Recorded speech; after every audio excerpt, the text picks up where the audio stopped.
ចាជំរាបសួរបងប្អូនទាំងអស់គ្នាថ្ងៃនេះនាងខ្ញុំចង់មកចែករំលែកទាក់ទងនឹងការ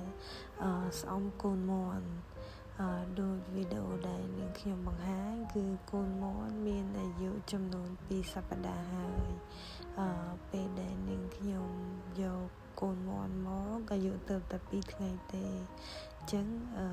នាងខ្ញុំបានយកមកដល់ពេលដែលគ្រប់មួយអាទិត្យនាងខ្ញុំបានចាក់វ៉ាក់សាំងយូកា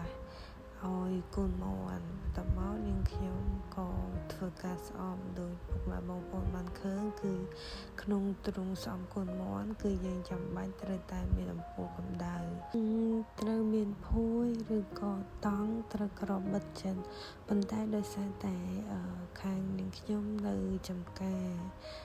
គឺមានការក្តៅខ្លាំងអញ្ចឹងបើសិនជាបិទតង់ឬក៏បិទក្របកណាត់គឺធ្វើឲ្យកូនមាន់ហប់ខ្លាំងអាចធ្វើឲ្យប៉ះពាល់ងាប់កូនមាន់អញ្ចឹងនាងខ្ញុំក៏សម្រេចចិត្តថាមិនក្របទេពេលថ្ងៃប៉ុន្តែពេលយប់គឺនាងខ្ញុំនឹងក្របធម្មតាហើយនឹងបើកអំពូលកម្ដៅធម្មតាអញ្ចឹងដូចវីដេអូដែលនាងខ្ញុំបានបង្ហាញគឺនាងខ្ញុំចំហទាំងអស់ដោយសារតែកម្ដៅនៅចំការគឺក្តៅខ្លាំងមែនតើអញ្ចឹងបើសិនជាក្របវាមិនល្អសម្រាប់កូនមាន់ប៉ុន្តែប្រសិនបើខាងពុកម៉ែបងប្អូនទាំងអស់គ្នាមានស្ថានភាពមិនសូវក្តៅខ្លាំងពុកម៉ែបងប្អូនត្រូវតែក្របព្រោះបើមិនអញ្ចឹងទេកូនមាន់ខ្វះកម្ដៅក៏នឹងកើតជាបញ្ហាដូចគ្នាចាអញ្ចឹងនាងខ្ញុំចង់បងវាយចំណាប់អារម្មណ៍ពុកម៉ែបងប្អូនទាំងអស់គ្នាមកមើលតើតើនឹងចំណែកម្ដងតើតើនឹងកូនមាន់បន្ទាប់ពីយើងធ្វើការស្អំឬក៏ថែទាំតើតើនឹងកម្ដៅបានត្រឹមត្រូវហើយពុកម៉ែបងប្អូនទាំងអស់គ្នា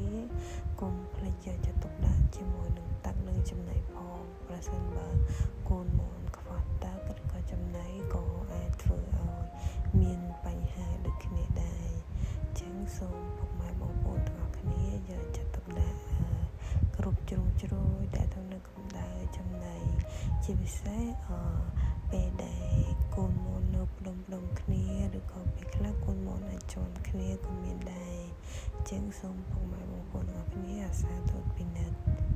ដោយលោកពូនៅចំការរបស់នាងខ្ញុំគាត់2ម៉ោងគាត់ដើរមកអឺនមើលម្ដងក្រែងនោះថាមានបញ្ហា